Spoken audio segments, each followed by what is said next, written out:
What's up, YouTubers? This is your boy, Big Metroid Fan 12, coming to you with another video. And in this video, I'm going to talk about Ghostbusters Answer the Call again.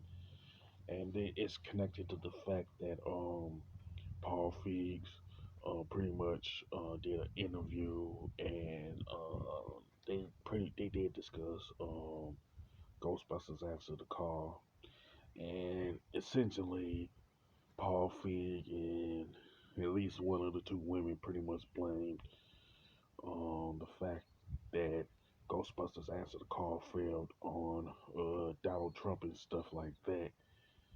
And it shows that Paul Feig still is not taking responsibility for the fact that not only was Ghostbusters Answer the Call was a bad movie, he also not taking accountability that he ended up losing money for Sony as a result and everything. You know what I'm saying?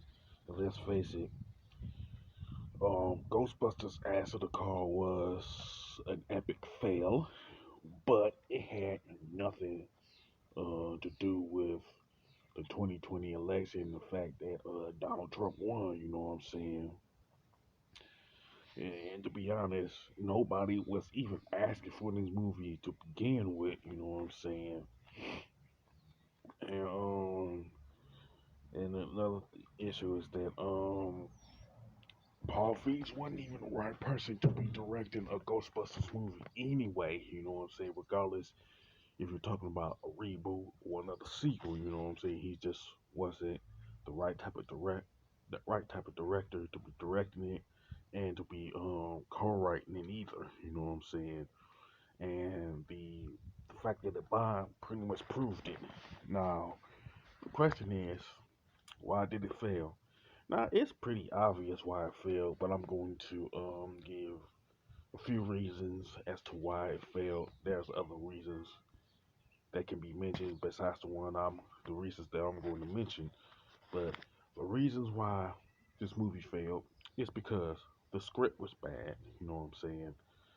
Um, it essentially just a bad remake of the first Ghostbuster movie. You know, jokes were just not funny. You know what I'm saying? The dialogue just didn't flow naturally, much like the scenes in Ghostbusters Answer the Call didn't flow naturally either. You know what I'm saying? Now, some of the scenes were pretty much shoehorned in the movie just to move the plot along. Of course, then there's the fact that every male character in Ghostbusters Answer the Call was portrayed as morons, jerks, or cowards. You know what I'm saying? Now, first, I'm going to talk about the script itself. You know what I'm saying? And pretty much one thing about the script is that if this bad, you know what I'm saying? There's really no real purpose for the script being written the way that it was. You know what I'm saying? And one of the things that I've noticed is that it pretty much ripped off every major scene in the first Ghostbusters movie. If you want to call this movie a reboot, one thing you don't do is pretty much um, rip off every major scene in the first movie to begin with. And this is the first mistake that pretty much Paul Feig made, in my opinion. You know what I'm saying? The first example of this is due to the fact is connected to the first scene. You know what I'm saying? Where instead of it instead of it being in the library, they're in like a tour house and everything. And, and once the guy ended his tour, he ended up seeing some strange things going on, and he like got scared, and he ended up seeing a ghost, and they cut to the title sequence, which makes it very similar to the open scene, of course, of the first Ghostbusters movie, um, where the librarian went downstairs and counted some weird stuff, and when she encountered the ghost, she got scared, and it went to the title sequence and stuff like that. You know what I'm saying? Then there's the example of the final climax of the movie where the main antagonist named Rowan pretty much said, choose the form of the destructor, which is practically the same line, word for word, that Gozer used before turning into Stay Puft. But instead of turning into Stay Puft, Rowan pretty much turned into the Ghostbusters logo and pretty much like the Stay Puft Marshmallow Man and everything.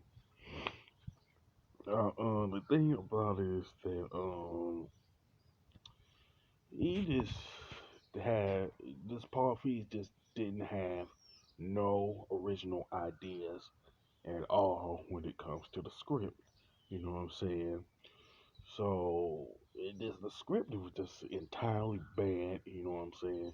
And the second reason is pretty much connected to the script itself is that a lot of the jokes in the movie were just straight, were not funny. You know what I'm saying? It is connected to the fact that it has a lot of dumb jokes in it. You know what I'm saying? I don't mind dumb jokes in movies. You know what I'm saying? It has, to me, the dumb jokes just have to serve a purpose, and it has to be in the right movie. For example, with the movies Super Trooper and Super Trooper 2, it has a lot of dumb jokes in both of those movies, but the dumb jokes is told is like it fits the narrative of like pretty much both movies and everything, but the dumb jokes is not the dumb jokes in Ghostbusters Answer the Call is not consistent with the jokes which we find in Ghostbusters 2, Ghostbusters, the real Ghostbusters, and Ghostbusters the video game, where the jokes are really humor. You know what I'm saying? And to me, it seemed like Paul Feig watched Ghostbusters, but he didn't understand why the jokes work. You know what I'm saying? In terms of the two movies specifically, you know what I'm saying? And one thing about it is that first major joke is pretty much a queef joke. You know what I'm saying? A queef joke has no business in a movie that has the Ghostbusters name in it, and he's and pretty much Paul Feig screwed up royally in that regard. You know what I'm saying? He screwed up in other places too, but don't have the first major joke be a dumb joke and a queef joke on top of it. You know what I'm saying? And pretty much another thing that's connected to like the dumb jokes in the script is that the performances from the cast, you know what I'm saying, whether you're talking about Chris Hemsworth or Melissa McCarthy, they just weren't funny in this movie due to the fact that the script is bad. You know what I'm saying? And another thing that that you can see in Ghostbusters Answer the Call is the fact that the scenes and dialogue just don't flow naturally. You know what I'm saying? It just don't flow at all. Okay, one example would be when Kristen Wiig's character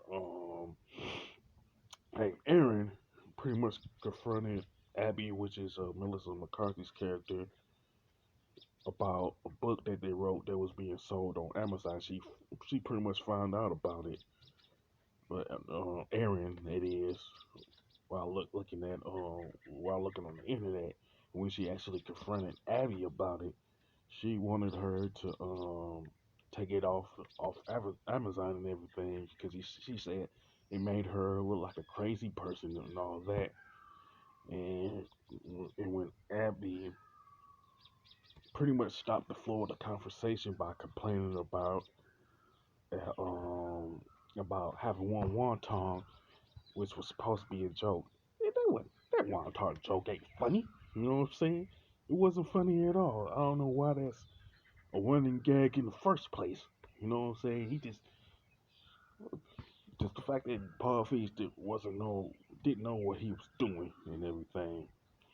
Now, if you not only that, they never brought up that book again throughout the later on in the movie. They never brought up that book again in the movie outside that one scene, which made no sense to me. So it's kind of like, why bring up the book to begin with if you're not going to talk about it in another scene, like another scene or two? You know what I'm saying? Now compare that to compare. Another issue is that has to do with the fact that Abby, Jillian, and Aaron got fired. It's like there was pretty much no explanation by their bosses as to why they were getting fired to begin with. They just pretty much shoehorned it in um, just to move the plot along. Now, if you compare that to the scene where Peter Ray and Egon got fired, the Dean Yeager, pretty much explained why they were getting fired to begin with. First, he mentioned that the Board of Regents were terminating their grant and all that, and he told Peter he was a poor scientist and all that because of his theories and conclusions and all that. And after they left the after they like left, Ray pretty much talking about forget about MIT and Stanford hiring them because he considered them getting fired the way they did a major embarrassment. You know what I'm saying? And Peter said that this essentially this is them getting fired is an opportunity for them to pretty much go into the business for themselves and everything.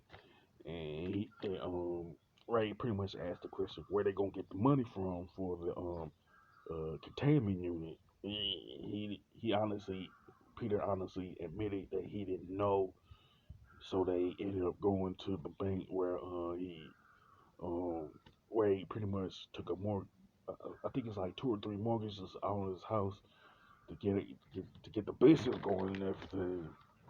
As my point is, the first Ghostbusters movie is a great example in how dialogues and scenes flow together naturally, and Ghostbusters Answer the Call is a bad example of that.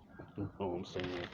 And speaking of shoehorning scenes in, it, it is it was the way they got it was the way they got fired in Ghostbusters Answer the Call. They were shooting in, you know what I'm saying? Like the boss of Abby and Jillian was pretty much cussing them out and flipping them off and everything like that. So it's kind of like there was no good reason for that to be happening and everything.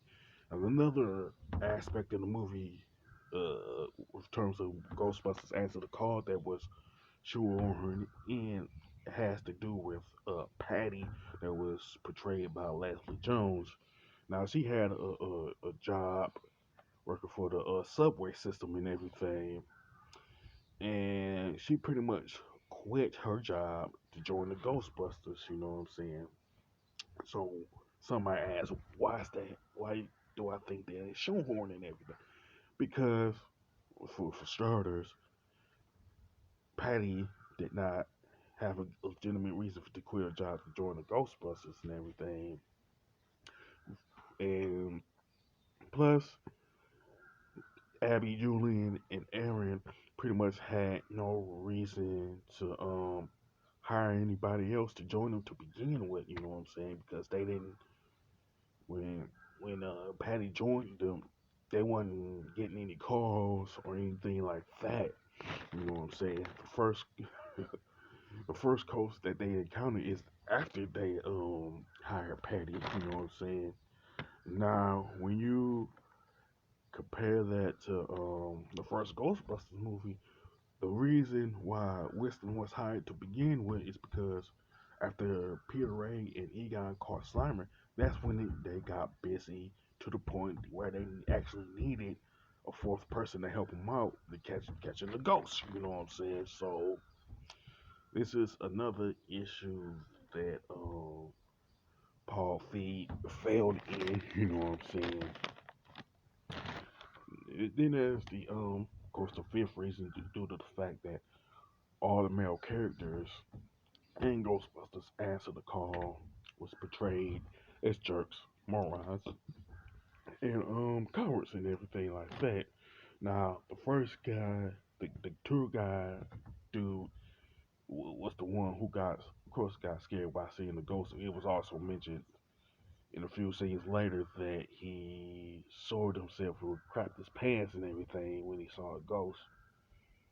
So why there was no reason to even like have to even have that in the script, you know what I'm saying?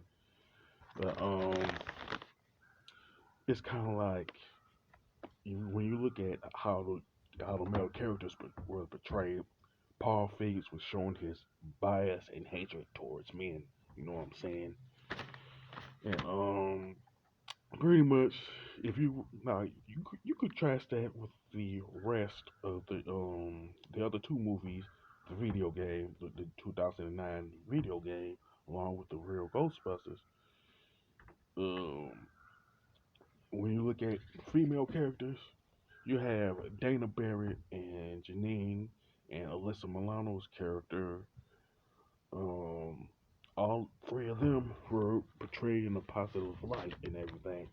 And you also have like Gozer in the first movie and the Librarian Ghost, of course, was featured in the first movie in the video game. Now both of them, the show, was portrayed in the negative light, but not all the women in throughout the franchise were portrayed in the negative light. Now mainly because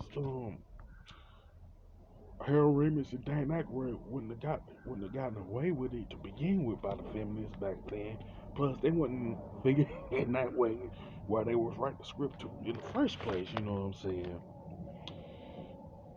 It just it just straight done the way they did it. You know what I'm saying? As far as Paul Feig, in all for all intents and purposes, he just another issue that's connected to this. He say that if you don't like it, then you're like a sexist and misogynist and all that, which alienated pretty much the fan base, and that was one of the main reasons why the movie failed. Outside of it being terrible and everything, and another issue connected to this is the character Kevin, portrayed by Chris Hemsworth. You know what I'm saying? Because Kevin was extremely dumb. He wasn't like the stereotypical dumb character where he had to say something that confuses everybody, and he don't say stuff that's make people scratch their head. Man, Kevin couldn't even answer a phone. You know what I'm saying? And the only reason why he was even hired to begin with because Erin thought he was attractive and she wanted to have sex with the guy. You know what I'm saying? And that's one thing that one of the things that Harold Ramis and Danny Aykroyd would never gotten away with back in when they was writing the script for the first Ghostbusters movie.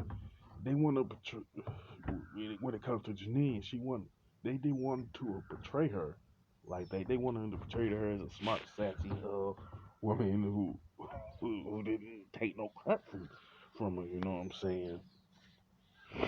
And if Janine was portrayed, like I say, if Janine was portrayed the same way Kevin was portrayed, these feminists would be upset, and they would have kind of it would have exposed their hypocrisy on that one. You know what I'm saying?